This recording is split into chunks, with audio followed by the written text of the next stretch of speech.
Hello everyone. आज की video में हम बात करने वाले हैं न्यू पेंशन स्कीम के बारे में। मोदी सरकार ने हाल ही में एक नई पेंशन स्कीम लागू की है जिसका नाम है यूपीएस।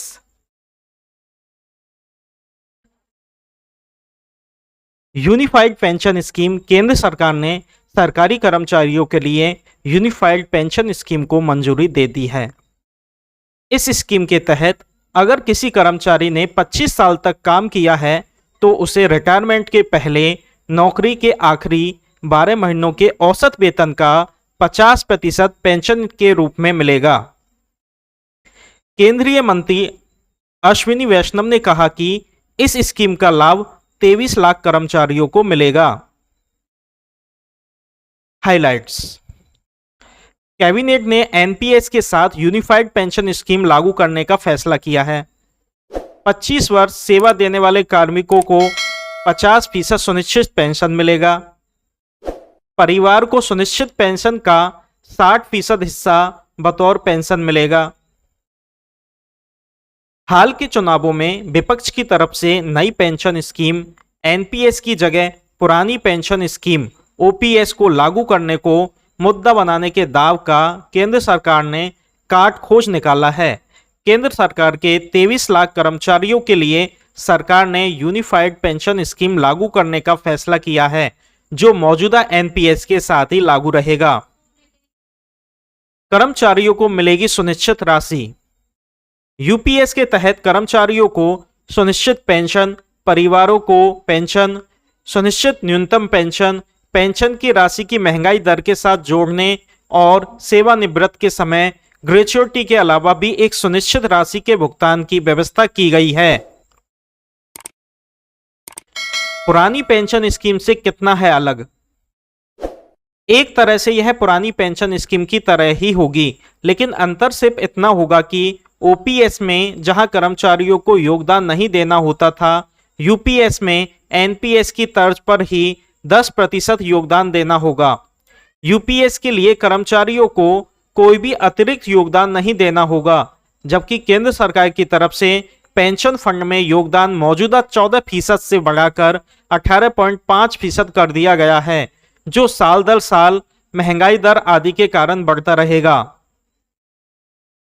ओपीएस के रूप में अब सुनिश्चित पेंशन के लिए यूपीएस पेंशन की न्यूनतम राशि 10,000 रुपये सुनिश्चित। ग्रेच्युटी के अलावा 6 माह का वेतन भी एक मुश्त सेवानिवृत्त पर मिलेगा। कर्मचारियों पर कोई बोझ नहीं, सरकार ने अपना योगदान बढ़ाकर 18% किया। पहले वर्ष में सरकार पर 6250 करोड़ रुपए का बोझ। एनपीएस के तहत सेवानिवृत्त कर्मचारियों को यूपीएस स्वीकार करने का विकल्प। राज्य केंद्र सरकार के मॉडल को कर सकते हैं स्वीकार। 99% से ज्यादा सरकारी कर्मचारियों को यूपीएस स्वीकार करने में फायदा। केंद्र पर पड़ेगा अतिरिक्त बोझ। इससे केंद्र पर वर्ष 2025-26 के दौरान ही 6250 करोड़ रुपए का अतिरिक्त बोझ पड़ेगा। चुनावी माहौल में इसे सरकार की ओर से बड़ा राजनीतिक मोहरा भी माना जा रहा है। यूक्रेन से यात्रा के बाद शनिवार दोपहर नई दिल्ली पहुंचे पीएम नरेंद्र मोदी की अध्यक्षता में कैबिनेट की बैठक देर शाम को हुई, जिसमें यूनिफाइड पेंशन स्कीम के बारे में फैसला किया गया। कब से किया जाएगा लागू? सूचना व प्रसारण मंत्री अश्विनी वैष्णव ने बताया कि 1 अप्रैल 2025 से लागू होगी। इससे सीधे तौर पर 23 लाख केंद्र सरकार के कर्मचारियों को फायदा होगा, क्योंकि सरकार का आकलन है कि अभी कार्यरत 99% से ज्यादा केंद्रीय कर्मियों के लिए एनपीएस से ज्यादा यूपीएस आर्थिक तौर पर फायदेमंद होगा।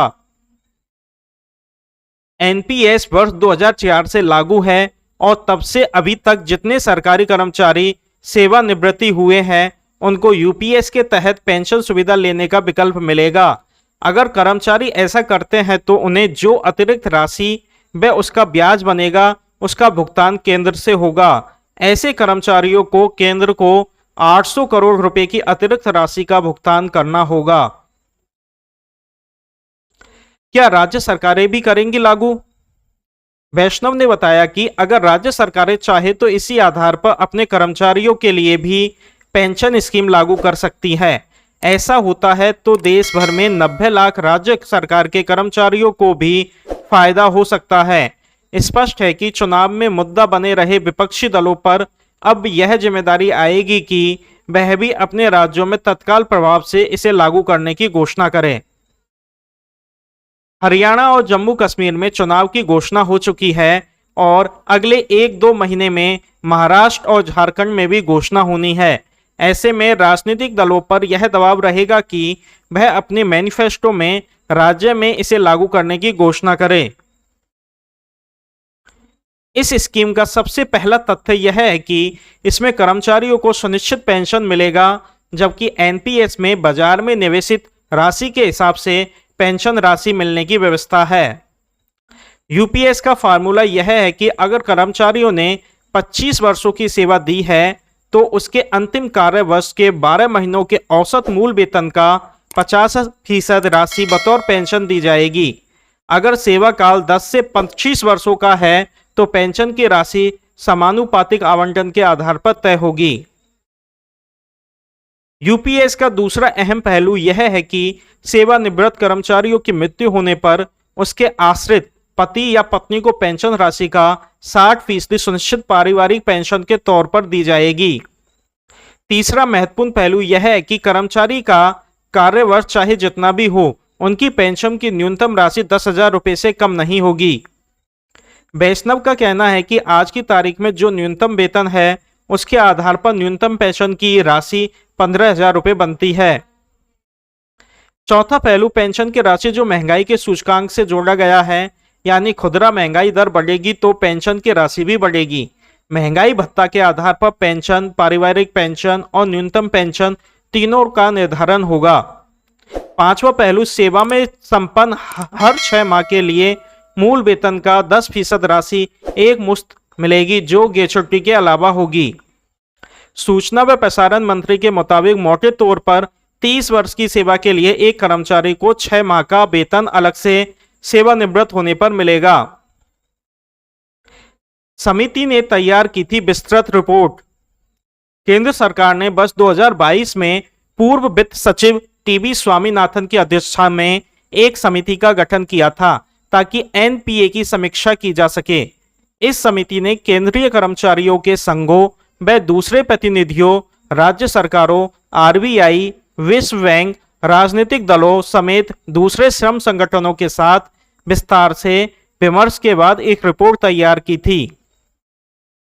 ओपीएस जहां बगैर किसी वित्तीय योगदान की सुनिश्चित भुगतान योजना थी, वहीं यूपीएस के लिए अतिरिक्त संसाधन जुटाने के लिए केंद्र का योगदान बढ़ा दिया गया है। पहले यह योगदान की राशि 10% थी, जिसे वर्ष 2019 में मोदी सरकार ने बढ़ाकर 14% किया था। अब 18.5% करने का फैसला किया गया है। वैष्णव ने कांग्रेस पर साधा निशाना। वैष्णव ने इसकी घोषणा के साथ ही कांग्रेस पर निशाना लगाया है कि उनकी हिमाचल प्रदेश व राजस्थान की सरकारों ने एनपीएस की जगह ओपीएस लागू करने का ऐलान जरूर किया था, लेकिन अभी तक कोई कदम नहीं उठाया है। जबकि पीएम मोदी ने पेंशन के मुद्दे को गंभीरता से लेते हुए इस पर समिति गठित की और अब नई योजना को लागू करने का फैसला किया है। उन्होंने साफ किया कि इस नई स्कीम के लिए केंद्रीय कर्मचारियों पर कोई बोझ नहीं डाला जाएगा। Thanks for watching. Like, share and comment on this video. Please subscribe and don't forget to press the bell icon